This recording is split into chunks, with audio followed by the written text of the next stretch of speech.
ನಮಸ್ಕಾರ. First tube ನ ಮತ್ತೊಂದು ವಿಡಿಯೋಗೆ ಸ್ವಾಗತ.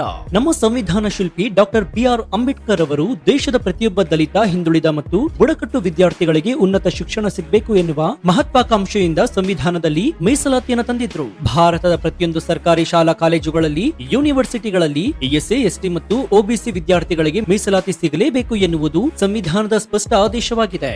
ಆದ್ರೆ ಭಾರತದಲ್ಲಿಯೇ ಇರುವಂತಹ ಭಾರತ ಸರ್ಕಾರದ ಸಾವಿರಾರು ಕೋಟಿ ರೂಪಾಯಿ ತೆರಿಗೆ ಹಣದಿಂದಲೇ ನಡೀತಾ ಇರುವಂತಹ ಕೆಲವು ಬೃಹತ್ ಯೂನಿವರ್ಸಿಟಿಗಳು ನಮ್ಮ ಕ್ಯಾಂಪಸ್ ಒಳಗೆ ಎಸ್ಸಿ, ಎಸ್ಟಿ ವಿದ್ಯಾರ್ಥಿಗಳಿಗೆ ಮೀಸಲಾತಿ ಇಲ್ಲ, ಇದು ಕೇವಲ ನಮ್ಮ ಧರ್ಮದವರಿಗೆ ಮಾತ್ರ ಸೇರಿದ ಜಾಗ ಅಂತ ದಶಕಗಳಿಂದ ಅಹಂಕಾರದಿಂದ ಮೆರಿತಾ ಇದ್ವು ಅಂದ್ರೆ ನೀವು ನಂಬ್ತೀರಾ? ಹೌದು, ಆ ಯೂನಿವರ್ಸಿಟಿಗಳೇ ಉತ್ತರ ಪ್ರದೇಶದ ಅಲಿಗಢ ಮುಸ್ಲಿಂ ಯೂನಿವರ್ಸಿಟಿ ಮತ್ತು ದೆಹಲಿಯ ಜಾಮಿಯಾ ಮಿಲಿಯಾ ಇಸ್ಲಾಮಿಯಾ. ಇಷ್ಟು ವರ್ಷ ಈ ಯೂನಿವರ್ಸಿಟಿಗಳು ಅಲ್ಪಸಂಖ್ಯಾತ ಸ್ಥಾನಮಾನದ ಹೆಸರಿನಲ್ಲಿ ಹಿಂದೂ, ದಲಿತ, ಹಿಂದುಳಿದ ವರ್ಗದ ವಿದ್ಯಾರ್ಥಿಗಳಿಗೆ ಅನ್ಯಾಯವನ್ನ ಮಾಡ್ತಾ ಇದ್ವು. ಆದ್ರೆ ಈಗ ಈ ಓಲೈಕೆ ರಾಜಕಾರಣದ ಕರಾಳ ಕೋಟೆಯನ್ನ ಪುಡಿ ಮಾಡಲು, ಸಾಮಾಜಿಕ ನ್ಯಾಯ ಒದಗಿಸಲು ಕೇಂದ್ರ ಗೃಹ ಸಚಿವ ಅಮಿತ್ ಶಾ ಮತ್ತು ನರೇಂದ್ರ ಮೋದಿ ಅವರ ಸರ್ಕಾರ ರಣರಂಗಕ್ಕೆ ಇಳಿದಿದೆ. ಸುಪ್ರೀಂ ಕೋರ್ಟ್ ನಲ್ಲಿ ಅಲಿಗಢ ಮುಸ್ಲಿಂ ಯೂನಿವರ್ಸಿಟಿಯ ಅಲ್ಪಸಂಖ್ಯಾತ ಪಟ್ಟವನ್ನೇ ಕಿತ್ತು ಹಾಕುವ ಭಾರಿ ದೊಡ್ಡ ಐತಿಹಾಸಿಕ ಸಮರ ಶುರುವಾಗಿದೆ. ಅಷ್ಟಕ್ಕೂ ಸಾವಿರಾರು ಕೋಟಿ ಸರ್ಕಾರಿ ಹಣ ಪಡೆಯುವ ಯೂನಿವರ್ಸಿಟಿಗೆ ಅಲ್ಪಸಂಖ್ಯಾತ ಪಟ್ಟ ಸಿಕ್ಕಿದ ಹೇಗೆ? ದಶಕಗಳಿಂದ ದಲಿತ ವಿದ್ಯಾರ್ಥಿಗಳಿಗೆ ಈ ಯೂನಿವರ್ಸಿಟಿಯಲ್ಲಿ ಅನ್ಯಾಯವಾಗ್ತಾ ಇರೋದಾದ್ರೂ ಯಾಕೆ? ಸುಪ್ರೀಂ ಕೋರ್ಟ್ ನಲ್ಲಿ ಕೇಂದ್ರ ಸರ್ಕಾರ ಕೊಟ್ಟಂತಹ ಆ ಖಡಕ್ ಅಫಿಡವಿಟ್ ನಲ್ಲಿ ಏನಿದೆ? AMU ಅಲ್ಪಸಂಖ್ಯಾತ ಪಟ್ಟ ಕಳೆದುಕೊಂಡ್ರೆ ಅಸದುದ್ದೀನ್ ಓವೈಸಿ ಮತ್ತು ಕಾಂಗ್ರೆಸ್ಗೆ ಆಗುವ ಭಾರಿ ದೊಡ್ಡ ರಾಜಕೀಯ ನಷ್ಟವೇನು? ಬನ್ನಿ ಇವತ್ತಿನ ಈ ಡೀಟೇಲ್ಡ್ ವಿಡಿಯೋದಲ್ಲಿ ದೇಶದ ಶಿಕ್ಷಣ ರಂಗದ ಅತಿ ದೊಡ್ಡ ತಾರತಮ್ಯ ಮತ್ತು ಅಮಿತ್ ಶಾ ಅವರ ಈ ಮಾಸ್ಟರ್ ಸ್ಟ್ರೋಕ್ ನ ಪ್ರತಿಯೊಂದು ಗುಟ್ಟನ್ನ ಎಳೆಯಾಗಿ ಬಿಚ್ಚಿಡೋಣ. ಈ ಮಾಹಿತಿನ ಪ್ರತಿಯೊಬ್ಬ ಭಾರತೀಯನು ತಿಳಿದುಕೊಳ್ಳಬೇಕು. ಹೀಗಾಗಿ ವಿಡಿಯೋವನ್ನ ಎಲ್ಲೂ ಸ್ಕಿಪ್ ಮಾಡದೆ ಕೊನೆವರೆಗೂ ನೋಡಿ. ಸೊ ವಿಡಿಯೋವನ್ನ ಶುರು ಮಾಡೋಣ. ಆದ್ರೆ ಅದಕ್ಕೂ ಮುನ್ನ, ವಿದ್ಯಾಭ್ಯಾಸದ ವಿಚಾರದಲ್ಲಿ ಒಂದು ಧರ್ಮದ ಯೂನಿವರ್ಸಿಟಿಗಳು ಈ ತಾರತಮ್ಯವನ್ನ ಮಾಡಿದ್ದು ಸರಿನಾ ತಪ್ಪಾ? ನಿಮ್ಮ ಅಭಿಪ್ರಾಯ ಏನು ಅಂತ ಕಮೆಂಟ್ ಮಾಡಿ ಹಾಗೂ ವಿಡಿಯೋಗೆ ಲೈಕ್ ಕೊಡಿ. ಜೊತೆಗೆ ಅಂತಹ ಧರ್ಮದ್ರೋಹಿ ಯೂನಿವರ್ಸಿಟಿಗಳ ಲೈಸೆನ್ಸ್ ಅನ್ನ ಪ್ರಧಾನಿ ನರೇಂದ್ರ ಮೋದಿ ಅವರ ಸರ್ಕಾರ ಕ್ಯಾನ್ಸಲ್ ಮಾಡಬೇಕು ಅಂತ ನಿಮ್ಗನ್ಸಿದ್ರೆ ಎಸ್ ಅಂತ ಕಮೆಂಟ್ ಮಾಡಿ. ಸ್ನೇಹಿತರೆ, ಈ ವಿವಾದದ ತೀವ್ರತೆಯನ್ನು ಅರ್ಥ ಮಾಡಿಕೊಳ್ಳಬೇಕಾದ್ರೆ ಮೊದಲು ಈ ಯೂನಿವರ್ಸಿಟಿಯ ಹಿನ್ನೆಲೆಯನ್ನ ನಾವು ಅರಿಬೇಕಾಗುತ್ತೆ. ಅಲಿಗಢ ಮುಸ್ಲಿಂ ಯೂನಿವರ್ಸಿಟಿ ಭಾರತದ ಅತಿ ಹಳೆಯ ಮತ್ತು ಪ್ರತಿಷ್ಠಿತ ಸೆಂಟ್ರಲ್ ಯೂನಿವರ್ಸಿಟಿಗಳಲ್ಲಿ ಒಂದು. ಇದು ನಡೀತಾ ಇರುವುದು ನಿಮ್ಮಂತಹ ಸಾಮಾನ್ಯ ಜನ ಕಟ್ಟುವಂತಹ ಸಾವಿರಾರು ಕೋಟಿ ರೂಪಾಯಿಗಳ ಟ್ಯಾಕ್ಸ್ ಹಣದಿಂದ. ಈ ಯೂನಿವರ್ಸಿಟಿಯ ಬಜೆಟ್, ಪ್ರೊಫೆಸರ್ಗಳ ಸಂಬಳ, ಬಿಲ್ಡಿಂಗ್ ನಿರ್ವಹಣೆ ಎಲ್ಲವನ್ನು ಕೂಡ ಭರಿಸುವುದು ಭಾರತ ಸರ್ಕಾರ. ನಿಯಮದ ಪ್ರಕಾರ ಭಾರತ ಸರ್ಕಾರದ ಹಣದಿಂದ ನಡೆಯುವ ಯಾವುದೇ ಶಿಕ್ಷಣ ಸಂಸ್ಥೆಯಾಗಲಿ ಅಲ್ಲಿ ದಲಿತರಿಗೆ ಅಂದ್ರೆ ಎಸ್ಟಿ, ಬುಡಕಟ್ಟು ಜನಾಂಗದವರಿಗೆ ಅಂದ್ರೆ ಎಸ್ಟಿ ಮತ್ತು ಹಿಂದುಳಿದ ವರ್ಗದವರಿಗೆ ಅಂದ್ರೆ OBC ಕಡ್ಡಾಯವಾಗಿ ಮೀಸಲಾತಿಯನ್ನ ಇರಲೇಬೇಕು. ಆದ್ರೆ AMU ಮಾತ್ರ, ನಾವು ಅಲ್ಪಸಂಖ್ಯಾತ ಯೂನಿವರ್ಸಿಟಿ, ನಮಗೆ ನಮ್ಮದೇ ಆದ ರೂಲ್ಸ್ ಇದೆ, ನಾವು SC, ST ವಿದ್ಯಾರ್ಥಿಗಳಿಗೆ ಮೀಸಲಾತಿ ಕೊಡೋದಿಲ್ಲ, ನಮ್ಮಲ್ಲಿರುವ 50% ಸೀಟ್ಗಳು ಕೇವಲ ಮುಸ್ಲಿಂ ವಿದ್ಯಾರ್ಥಿಗಳಿಗೆ ಮಾತ್ರ ರಿಸರ್ವ್ ಆಗಿರುತ್ತವೆ ಅಂತ ದಶಕಗಳಿಂದ ಅಹಂಕಾರದಿಂದ ಹೇಳ್ಕೊಂಡು ಬಂದಿದ್ವು. ಒಮ್ಮೆ ಯೋಚನೆ ಮಾಡಿ ನೋಡಿ, ದೇಶದ 140 ಕೋಟಿ ಜನರ ತೆರಿಗೆ ಹಣದಿಂದ ಯೂನಿವರ್ಸಿಟಿ ನಡೆಯಬೇಕು. ಆದ್ರೆ ಆ ಯೂನಿವರ್ಸಿಟಿಯ ಒಳಗೆ ಹೋಗಿ ಓದುವಂತಹ ಭಾಗ್ಯ ಮಾತ್ರ ಅದೇ ತೆರಿಗೆ ಕಟ್ಟುವ ಹಿಂದೂ, ದಲಿತ, ಹಿಂದುಳಿದ ವಿದ್ಯಾರ್ಥಿಗಳಿಗೆ ಇರೋದಿಲ್ಲ. ಇದಕ್ಕಿಂತ ದೊಡ್ಡ ಸಾಮಾಜಿಕ ಅನ್ಯಾಯ ಜಗತ್ತಿನಲ್ಲಿ ಇನ್ನೊಂದಿದ್ಯಾ?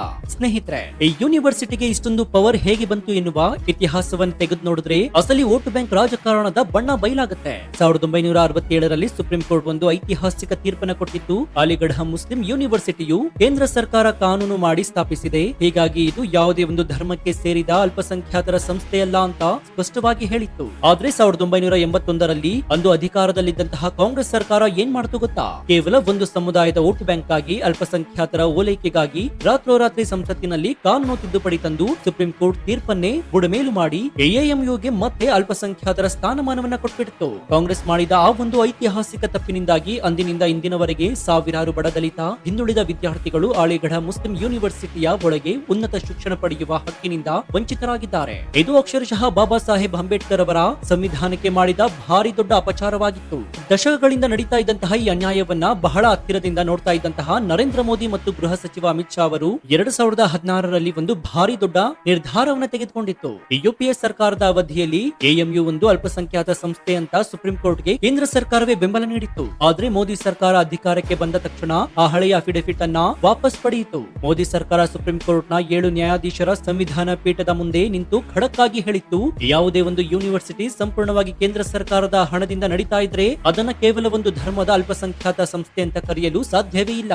ನಮ್ಮ ದೇಶದ ಸಂವಿಧಾನ ಜಾತ್ಯತೀತವಾಗಿದೆ. ಸರ್ಕಾರಿ ಹಣದಿಂದ ನಡೆಯುವ ಯೂನಿವರ್ಸಿಟಿಯಲ್ಲಿ ದಲಿತರಿಗೆ, ಹಿಂದುಳಿದ ವರ್ಗದವರಿಗೆ ಮೀಸಲಾತಿ ಸಿಗಲೇಬೇಕು. ಇಲ್ಲದಿದ್ರೆ ಅದು ಸಂವಿಧಾನಕ್ಕೆ ಮಾಡುವ ದ್ರೋಹ ಅಂತ ಕೇಂದ್ರ ಸರ್ಕಾರ ತನ್ನ ನಿಲುವನ್ನ ಸ್ಪಷ್ಟಪಡಿಸಿತು. ಕೇಂದ್ರ ಸರ್ಕಾರದ ಈ ವಾದವನ್ನ ಕೇಳಿ ಎಎಂಯು ಆಡಳಿತ ಮಂಡಳಿ ಮತ್ತು ಅದನ್ನು ಬೆಂಬಲಿಸ್ತಾ ಇದ್ದ ನಾಯಕರಿಗೆ ಅಕ್ಷರಶಃ ಭೂಕಂಪವಾದಂತಾಯಿತು. ಈಗ ಸುಪ್ರೀಂ ಕೋರ್ಟ್ ನಲ್ಲಿ ಈ ಮಹತ್ವದ ವಿಚಾರದ ಬಗ್ಗೆ ಅಂತಿಮ ಹಂತದ ಚರ್ಚೆಗಳು ನಡೀತಾ ಇವೆ. ಒಂದ್ ವೇಳೆ ಸುಪ್ರೀಂ ಕೋರ್ಟ್ ಕೇಂದ್ರ ಸರ್ಕಾರದ ವಾದವನ್ನ ಎತ್ತಿ ಹಿಡಿದು ಎಎಂಯು ಮತ್ತು ಜಾಮಿಯಾ ಮಿಲಿಯಾ ಯೂನಿವರ್ಸಿಟಿಗಳ ಅಲ್ಪಸಂಖ್ಯಾತ ಸ್ಥಾನಮಾನವನ್ನ ರದ್ದುಗೊಳಿಸಿದ್ರೆ ದೇಶದಲ್ಲಿ ಒಂದು ಭಾರಿ ದೊಡ್ಡ ಶೈಕ್ಷಣಿಕ ಕ್ರಾಂತಿ ನಡೆಯುತ್ತೆ. ಒಂದ್ ವೇಳೆ ಇದೇನಾದ್ರೂ ಆದ್ರೆ ಮುಂದೇನಾಗುತ್ತೆ? ಎಸ್ಸಿ, ಎಸ್ಟಿ, ಒಬಿಸಿ ಮೀಸಲಾತಿ ಕಡ್ಡಾಯ. ಎಎಂಯು ಕೂಡ ಜವಾಹರ್ಲಾಲ್ ನೆಹರು ಯೂನಿವರ್ಸಿಟಿ ಅಥವಾ ದಿಲ್ಲಿ ಯೂನಿವರ್ಸಿಟಿಯಂತೆ ಒಂದು ಸಾಮಾನ್ಯ ಸೆಂಟ್ರಲ್ ಯೂನಿವರ್ಸಿಟಿ ಆಗಿ ಬದಲಾಗುತ್ತೆ. ಇಲ್ಲಿಯೂ ದಲಿತರಿಗೆ 15%, ಎಸ್ಟಿಗೆ 7.5% ಮತ್ತು ಒಬಿಸಿ ವಿದ್ಯಾರ್ಥಿಗಳಿಗೆ 27% ಮೀಸಲಾತಿ ಕಡ್ಡಾಯವಾಗಿ ಜಾರಿಯಾಗುತ್ತೆ. ಇನ್ನು ಎರಡನೇದಾಗಿ ಮುಸ್ಲಿಂ ಕೋಟಾ ರದ್ದು. ಇಷ್ಟು ವರ್ಷ ಮುಸ್ಲಿಂ ವಿದ್ಯಾರ್ಥಿಗಳಿಗೆ ಮಾತ್ರ ಮೀಸಲಿಟ್ಟಿದ್ದಂತಹ 50% ಸೀಟ್ಗಳನ್ನ ರದ್ದಾಗುತ್ತವೆ. ಈ ಸೀಟ್ಗಳು ಎಲ್ಲಾ ಧರ್ಮದ ಅರ್ಹ ಮೆರಿಟ್ ಇರುವಂತಹ ವಿದ್ಯಾರ್ಥಿಗಳಿಗೆ ಓಪನ್ ಆಗುತ್ತೆ. ಇನ್ನು ಮೂರನೇದು ಸಮಾನತೆಯ ಯುಗ. ಟ್ಯಾಕ್ಸ್ ಕಟ್ಟುವ ಪ್ರತಿಯೊಬ್ಬ ಭಾರತೀಯನಿಗೂ, ಆತ ಹಿಂದೂ ಆಗಿರಲಿ ಮುಸ್ಲಿಂ ಆಗಿರಲಿ, ಆ ಯೂನಿವರ್ಸಿಟಿಯಲ್ಲಿ ಕಲಿಯುವ ಸಮಾನ ಹಕ್ಕು ಸಿಗುತ್ತೆ. ಯಾವಾಗ ಕೇಂದ್ರ ಸರ್ಕಾರ ಅಲಿಗಢ ಮುಸ್ಲಿಂ ಯೂನಿವರ್ಸಿಟಿ ಅಲ್ಪಸಂಖ್ಯಾತ ಪಟ್ಟವನ್ನ ಕಿತ್ತು ಹಾಕಲು ಮುಂದಾಯಿತು, ಇತ್ತ ಅಸದುದ್ದೀನ್ ಓವೈಸಿ ಮತ್ತು ಕಾಂಗ್ರೆಸ್, ಸಮಾಜವಾದಿ ಪಕ್ಷ ಈ ನಾಯಕರಿಗೆ ಎಲ್ಲಿಲ್ಲದ ನಡುಕ ಶುರುವಾಯಿತು. ತಕ್ಷಣವೇ ಮೈಕ್ ಹಿಡಿದು ಟಿವಿ ಮುಂದೆ ಬಂದಂತಹ ಓವೈಸಿ, ಮೋದಿ ಮತ್ತು ಅಮಿತ್ ಶಾ ಅವರು ಮುಸ್ಲಿಮರ ಶಿಕ್ಷಣ ಸಂಸ್ಥೆಯನ್ನು ಟಾರ್ಗೆಟ್ ಮಾಡ್ತಾ ಇದ್ದಾರೆ, ನಮ್ಮ ಹಕ್ಕುಗಳನ್ನ ಕಸಿದುಕೊಳ್ತಾ ಇದ್ದಾರೆ, ಇದು ಅಲ್ಪಸಂಖ್ಯಾತರ ಮೇಲಿನ ದಬ್ಬಾಳಿಕೆ ಅಂತ ಎಮೋಷನಲ್ ಡ್ರಾಮಾ ಮಾಡಲು ಶುರು ಮಾಡಿದ್ರು. ಆದ್ರೆ ಇದಕ್ಕೆ ಸಾರ್ವಜನಿಕರೇ, ಅದರಲ್ಲೂ ವಿಶೇಷವಾಗಿ ದಲಿತ ಮತ್ತು ಹಿಂದುಳಿದ ವರ್ಗದ ನಾಯಕರೇ ಸರಿಯಾದ ತಿರುಗೇಟನ್ನು ಕೊಡ್ತಾರೆ. ನಿಮ್ಮ ಯೂನಿವರ್ಸಿಟಿಗೆ ಸಾವಿರಾರು ಕೋಟಿ ರೂಪಾಯಿ ಕೊಡಲು ಸರ್ಕಾರದ ದುಡ್ಡು ಬೇಕು, ಆದ್ರೆ ಆ ಯೂನಿವರ್ಸಿಟಿಯಲ್ಲಿ ಓದಲು ದಲಿತ ವಿದ್ಯಾರ್ಥಿಗಳಿಗೆ ಮೀಸಲಾತಿ ಬೇಡವಾ? ಇಷ್ಟು ವರ್ಷ ದಲಿತರ ಹಕ್ಕನ್ನ ಕಸಿದುಕೊಂಡಿದ್ದು ಯಾರು? ಸಾಮಾಜಿಕ ನ್ಯಾಯದ ಬಗ್ಗೆ ಭಾಷಣ ಮಾಡುವಂತಹ ವಿರೋಧ ಪಕ್ಷಗಳು ಈಗ ಎಎಂಯುನಲ್ಲಿ ದಲಿತರಿಗೆ ಮೀಸಲಾತಿ ಕೊಡಲು ಯಾಕೆ ಒಪ್ತಾ ಇಲ್ಲ ಅಂತ ಜನ ನೇರವಾಗಿ ಪ್ರಶ್ನಿಸ್ತಾ ಇದ್ದಾರೆ. ವೋಟ್ ಬ್ಯಾಂಕ್ ರಾಜಕಾರಣಕ್ಕಾಗಿ ದಲಿತರಿಗೆ ದ್ರೋಹ ಮಾಡ್ತಾ ಇದ್ದ ನಾಯಕರ ಅಸಲಿ ಮುಖವಾಡ ಈಗ ಕಲಚಿ ಬಿದ್ದಿದೆ. ಒಟ್ಟಾರೆಯಾಗಿ ಹೇಳೋದಾದ್ರೆ, ಭಾರತದಲ್ಲಿ ಸರ್ಕಾರಿ ಹಣದಿಂದ ನಡೆಯುವ ಯಾವುದೇ ಸಂಸ್ಥೆ ಇರಲಿ, ಅಲ್ಲಿ ತಾರತಮ್ಯಕ್ಕೆ ಅವಕಾಶವಿಲ್ಲ. ಒಂದು ನಿರ್ದಿಷ್ಟ ಧರ್ಮವನ್ನ ಓಲೈಸುವ ಭರದಲ್ಲಿ ಸಂವಿಧಾನ ಕೊಟ್ಟಂತಹ ದಲಿತರ ಮತ್ತು ಹಿಂದುಳಿದವರ ಹಕ್ಕನ್ನ ಕಸಿದುಕೊಳ್ತಾ ಇದ್ದ ಅಲಿಗಢ ಮುಸ್ಲಿಂ ಯೂನಿವರ್ಸಿಟಿಯ ಅಹಂಕಾರಕ್ಕೆ ಮೋದಿ ಸರ್ಕಾರ ಈಗ ಅಂತಿಮ ಬ್ರೇಕ್ ಅನ್ನ ಹಾಕಲು ಹೊರಟಿದೆ. ಸುಪ್ರೀಂ ಕೋರ್ಟ್ ನ ತೀರ್ಪು ಏನೇ ಬರಲಿ, ಆದ್ರೆ ಅಮಿತ್ ಶಾ ಅವರು ಸುಪ್ರೀಂ ಕೋರ್ಟ್ ನಲ್ಲಿ ತೆಗೆದುಕೊಂಡಂತಹ ಆ ದಿಟ್ಟ ನಿಲುವು ಇಡೀ ದೇಶದ ದಲಿತ ಮತ್ತು ಹಿಂದುಳಿದ ವರ್ಗದ ವಿದ್ಯಾರ್ಥಿಗಳಲ್ಲಿ ಹೊಸ ಭರವಸೆಯನ್ನು ಮೂಡಿಸಿದೆ. ಸೊ ನಿಮ್ಗೇನನ್ಸುತ್ತೆ? ಸರ್ಕಾರಿ ಹಣದಲ್ಲಿ ನಡೆಯುವ ಅಲಿಗಢ ಮುಸ್ಲಿಂ ಯೂನಿವರ್ಸಿಟಿಯಲ್ಲಿ ಹಿಂದೂ, ದಲಿತ ಮತ್ತು ಹಿಂದುಳಿದ ವಿದ್ಯಾರ್ಥಿಗಳಿಗೆ ಮೀಸಲಾತಿ ನಿರಾಕರಿಸ್ತಾ ಇದ್ದದ್ದು 100% ಅನ್ಯಾಯ ಅಂತ ನಿಮ್ಗನ್ಸುತ್ತಾ? ಈ ಯೂನಿವರ್ಸಿಟಿಗಳ ಅಲ್ಪಸಂಖ್ಯಾತರ ಪಟ್ಟವನ್ನೇ ಕಿತ್ತು ಹಾಕಿ ಎಲ್ಲರಿಗೂ ಸಮಾನ ಹಕ್ಕು ಕೊಡಲು ಹೊರಟಿರುವ ಕೇಂದ್ರ ಸರ್ಕಾರದ ನಿರ್ಧಾರದ ಬಗ್ಗೆ ನಿಮ್ಮ ಅಭಿಪ್ರಾಯವೇನು? ವೋಟ್ ಬ್ಯಾಂಕ್ ರಾಜಕಾರಣಕ್ಕಾಗಿ ಅನ್ಯಾಯವನ್ನ ಇಷ್ಟು ವರ್ಷ ಸಪೋರ್ಟ್ ಮಾಡ್ತಾ ಇದ್ದಂತಹ ವಿರೋಧ ಪಕ್ಷಗಳಿಗೆ ಮುಂಬರುವ ದಿನಗಳಲ್ಲಿ ಜನರೇ ತಕ್ಕ ಪಾಠವನ್ನು ಕಲಿಸ್ತಾರಾ? ನಿಮ್ಮ ಅತ್ಯಂತ ಪ್ರಮುಖವಾದ ಲಾಜಿಕಲ್ ಮತ್ತು ಪ್ರಾಮಾಣಿಕ ಅನಿಸಿಕೆಯನ್ನು ಕಮೆಂಟ್ ಬಾಕ್ಸ್ ನಲ್ಲಿ ತಪ್ಪದೆ ತಿಳಿಸಿ, ಮುಕ್ತವಾಗಿ ಚರ್ಚಿಸೋಣ.